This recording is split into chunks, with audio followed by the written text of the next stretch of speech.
बाळाला काका नाही यातच आनंद आहे बाळाला. असं बाळानं तुम्हाला सांगितलं काय आनंद आहे म्हणून? मी बी ऐकतो की माझ्या कानानं बाळ काय म्हणते. परशू दादा, पण आपण कशाला वाद घालतोय? आपलं ठरलंय ना, मुलगी झाली तर मी नाव ठेवणार, मुलगा झाला तर तुम्ही नाव ठेवायचं. हो, पण त्याही वेळेला मी म्हटलं होतं की सखी हे नाव मला आवडत नाही. म्हणजे जो तो हिला म्हणणार ही माझी सखी आहे.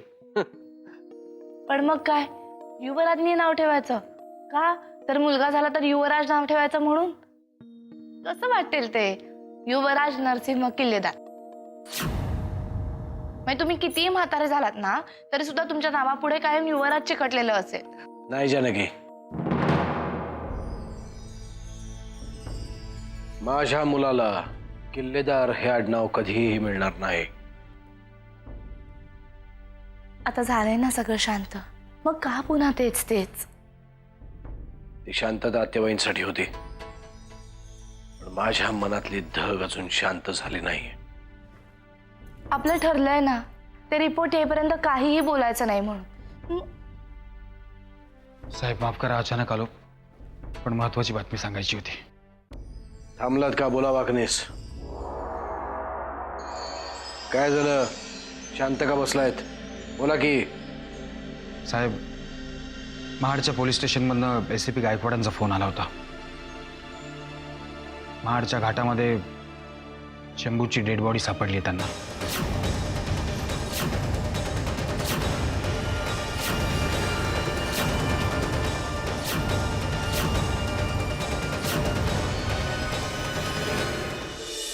नाही, उद्या नाही.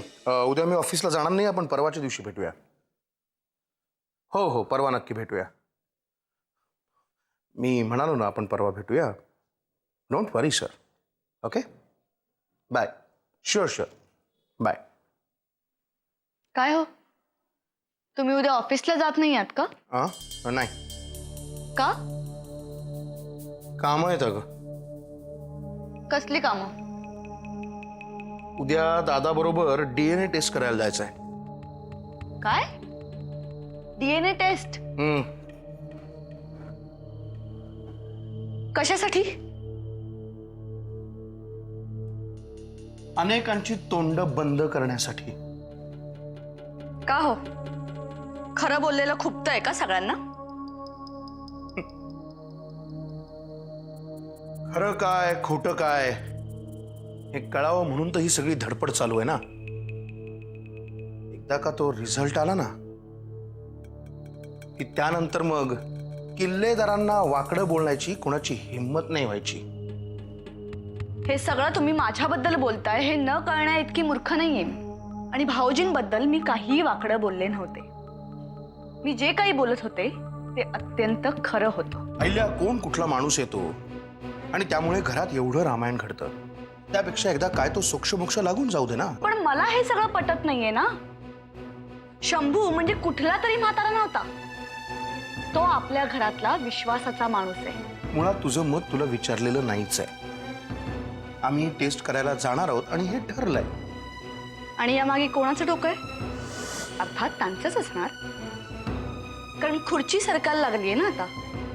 त्यामुळे काय करू आणि काय नको करू असं झालं असेल त्यांना. अमृताने सुचवलेला मार्ग आहे हा. नाव अमृताच आहे, पण यामागे त्यांचंच डोकं असणार.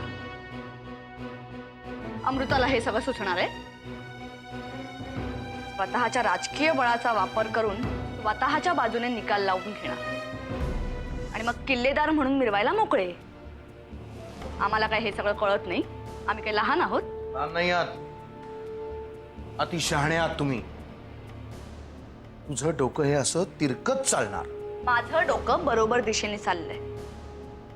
काहीही झालं तरी मी ही टेस्ट होऊ देणार नाही. अडवून बघ. काहीही झालं तरी आम्ही ही DNA टेस्ट करणारच. अडवून बघ.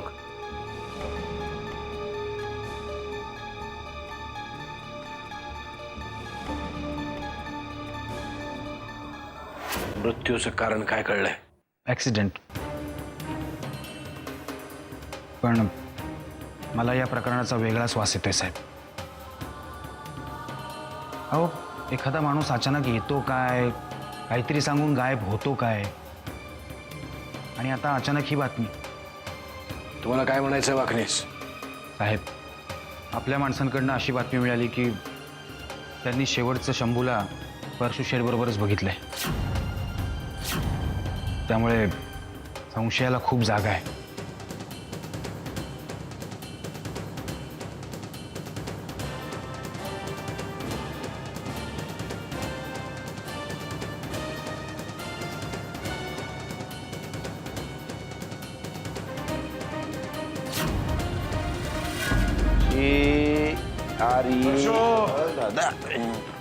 शंभू कुठे आहे?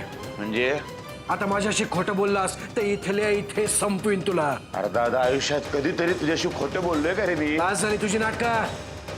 लवकर सांग, शंभू कुठे आहे? अरे मला नाही माहिती. तुझ्या समोर त्याला बडवलं की नाही, त्यानंतर तो जो गायब झाला, मला कुठं माहिती कुठे आहे ते. काय केलंयस त्याचं? काय केलंयस त्याचं? अरे मी कशाला काय करायला पाहिजे दादा? परमेश्वरावर बसलाय की नाही? तुझ्यासारख्या सच्चिल माणसं शिंत डोललेत ना का नाही? परमेश्वर बघेल त्याचं काय करायचं ते. आता अशी गचंडी परमेश्वराची धरणार का तू? शंभूची डेड बॉडी महाडच्या घाटात सापडली आहे. महाडच्या घाटात शंभूची डेड बॉडी? तिथे जाऊन कुणी मारला बिरला का काय त्याला? तुला का असं वाटलं कोणीतरी मारला असेल त्याला? मला वाटलं म्हणजे रागू नको, हा चिडू नको. आपले वाकणीस आहेत की नाही, ते वाकणीस आणि त्यांची काही माणसं गेल्या काही दिवसापासून शंभूला शोधत फिरत्यात. त्या वाकणीसांनीच काटा नसेल ना काढला. जास्त डोकं चालवू नकोस परशो, नाही ते एखाद्या घाटात तू सापडशील. म्हणजे पहिल्यापासून या प्रकरणामध्ये मी तुझ्या पाठीमागे उभा आहे. मी तुला काय म्हणत आलोय, तू किल्लेदार असशील नाही तर नसशील, मला काय फरक पडत नाही. माझा दादाच राहणार तू. आणि किल्लेदार नसलास की नाही त्याचा जास्तीत जास्त फायदा होणार तो वाघ आपल्या वामण्या आणि आईलेला. त्याला काय बोलणार नाही तू. जे उठतं तर मला परशुराम बरोबर घसरतोय. अरे दादा, एवढं प्रेम केले तुझ्यावर मी.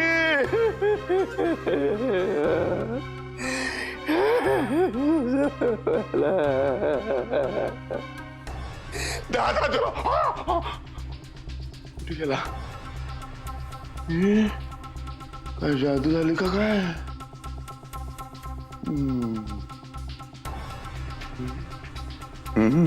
आग लागली बरोबर.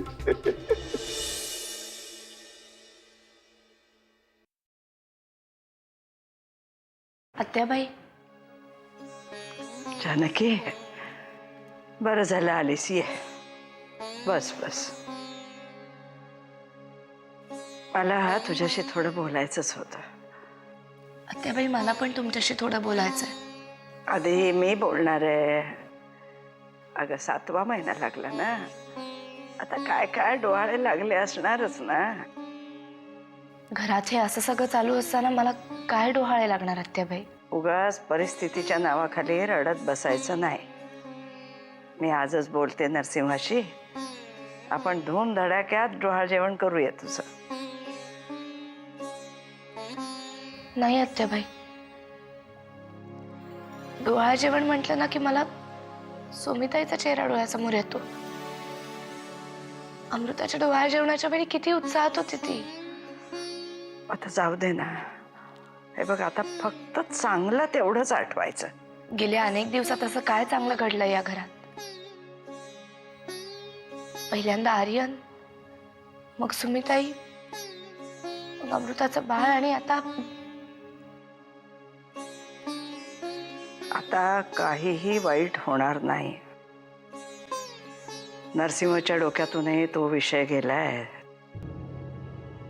म्हणजे खरंच गेलाय की नाही ते फक्त तुलाच माहिती आहे. पण सगळ्यांच्या समाधानासाठी आपण करूया ना ती तपासणी. खरं तू काय सांगायला आली होतीस?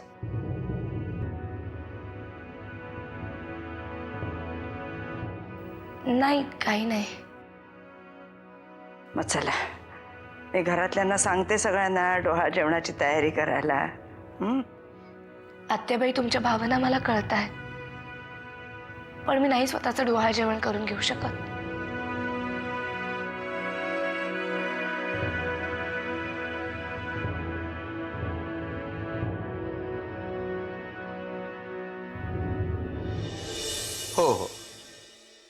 डोंट वरी, मी पाहतो म्हणलं ना. Okay bye. हां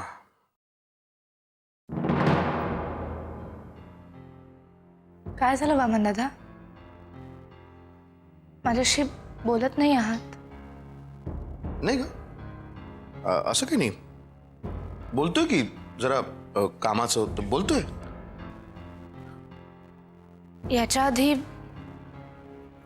कधी नजर नव्हती चोरलीत माझ्यापासून का? अगं असं काही नाही आहे, पण काय बोलणार? बोलायला काही विषय तर हवा ना.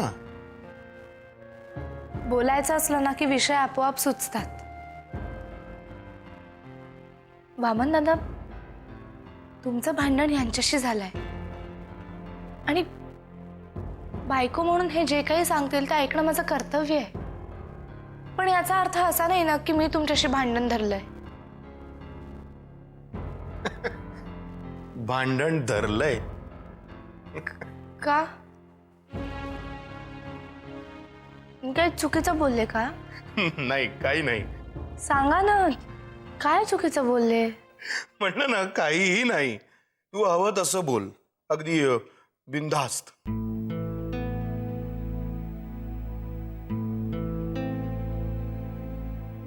I am sorry.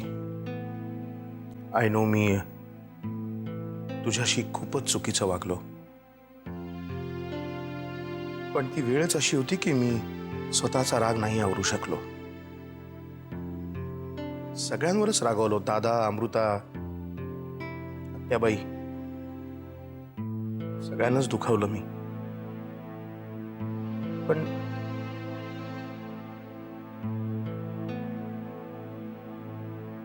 I am sorry.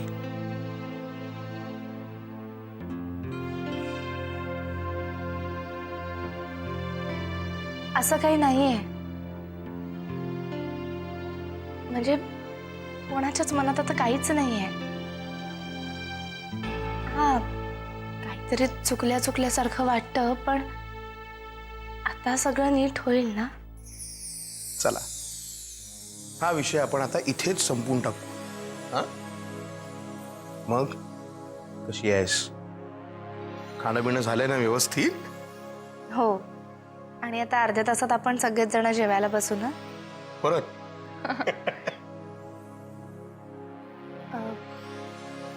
Vaman दादा, तुम्हाला शंभू काकांबद्दल काही कळलं? नाही ग. का? काय झालं? शंभू सापडला का? सापडले, पण जिवंत नाही.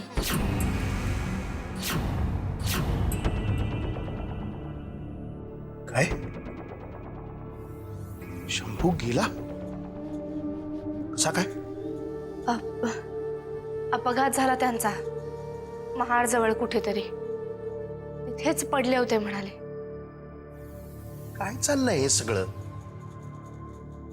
वामन दादा, सगळे म्हणतात की हे सगळं ना कोणीतरी ठरवून करतंय म्हणून. ठरवल्यासारखंच चाललंय सगळं. त्या दिवशी अमृता म्हणाली ना, तेच बरोबर असावं.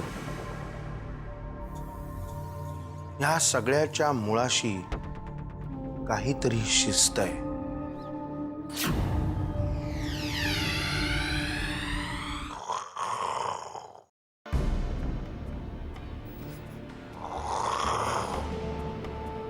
हे घरात सुरुंग पेटलाय आणि हा माणूस झोपा काढतोय. भाऊजी उठा, भाऊजी. दादा मी नाही काय केलंय. कोण आहे? इलेव्हन. जेवायला बोलवायला आलात काय? चला जेवण जेवू. खाणं आणि झोपा काढणं याशिवाय दुसरं काही सुस्त का हो तुम्हाला? हो, झोपा काढत नव्हतो मी. भविष्याचा वेध घेत होतो. भविष्यामध्ये काय घडणार आहे ते बघत होतो. आणि मला काय दिसलं माहितीये? मी राजा झालेलो आहे. किल्लेदार राजा बसलोय तिथं सिंहासनावर. राज्याभिषेक चालू आहे माझा. आणि बाजूला अहिल्या वहिनी उभ्या आहेत, आता पंखा हलवत. हो का? तेच राजवाड्याचं छत जेव्हा डोक्यावर कोसळेल ना, तेव्हा भविष्यातून डायरेक्ट वर्तमानात याल आणि भूतकाळात जमा व्हाल. हो उगाच कशाला शिरात आणताय? काय आबाळ फाटलंय? अजून तरी फाटलं नाही, पण असे झोपा काढत राहिलात ना तर नक्की फाटेल. नरसिंह भाऊजींचं काय चाललंय काही माहितीये तुम्हाला? अहो काय चाललं असणार? डोक्यावरचं आबाळ फाटले ते शिवत बसला असेल. DNA टेस्ट करायला चालले. आईला दादा काय तर मिलिटरी मध्ये भरती होतो का काय? DNA ची परीक्षा द्यायला निघालाय म्हणजे? मिलिटरी? अहो DNA ची परीक्षा देतोय नव्हते हो, म्हणजे मिलिटरी मध्ये जाणार. NDA नाही भाऊजी, DNA. काय माठ माणूस आहे हा. हो माठ बोलायचं काम नाही, आधी सांगून ठेवतो. एखाद्याला गोष्ट कळत नाही उलगडून सांगावी माणसाने. आता हे कसं सांगू? तसं ते सांगितलं तसं हे सांगा. ठीक आहे. गुणसूत्र. हो वहिनी हे काय चाललंय गंडवागंडवी? एकदा म्हणते DNA एकदा म्हणते गुणसूत्र, काय ती एक ठरवा आधी. मराठीत DNA टेस्टला गुणसूत्र टेस्टच म्हणतात. असं होय. एकाच आईबापाने जन्माला घातलेल्या मुलांचे DNA सारखे असतात आणि ते जर का असले तरच ते सख्खे भाऊ असतात आणि नसले तर नाही. भाऊजी हीच टेस्ट करायला चालली आहेत. DNA test. कळलं? असं आणि ही टेस्ट कोण करते? डॉक्टर करते? हो भाऊजी, ही शास्त्रशुद्ध आणि ॲक्युरेट टेस्ट असते. याचा निकाल हाच शेवटचा निकाल. कळलं? कळते हळूहळू.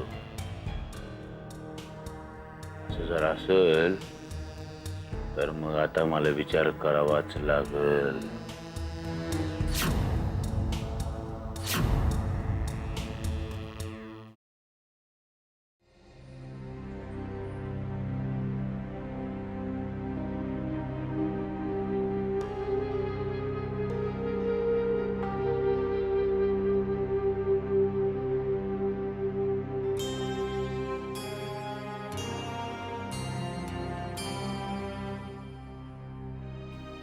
काय झालं अमृता? कसला विचार करतेस? काही नाही, असंच.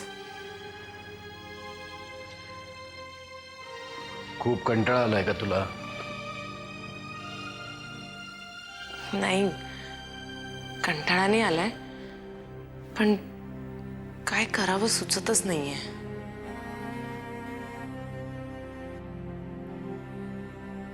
मी स्वतः युगंधराला फोन करतो आणि तिला सांगतो की इथे येऊन तुला घेऊन जा. बाबा, मला माहिती आहे अमृता, तू काहीच बोलली नाहीस, पण इथे राहिल्यामुळेच तू उदास आहेस आणि मला दुःख या गोष्टीचं आहे की मी तुला पुन्हा आनंदी नाही करू शकलो. असं का बोलताय बाबा? हो, खरंच तसं काही नाहीये. मी ठीक आहे. नाही बाळा, तुला चेंज मिळावा म्हणून आपण रामावतीला गेलो, पण तिथे गेल्यावर भलतंच काहीतरी झालं. मला तुझ्याकडे साधं लक्षही देता नाही आलं. बाबा, अहो परिस्थितीच तशी होती, त्यात तुम्ही तरी काय करणार? माझ्या मुलीसाठी काय वाटेल ते करायची तयारी होती माझी, पण प्रत्यक्षात मात्र काहीही करू शकलो नाही मी.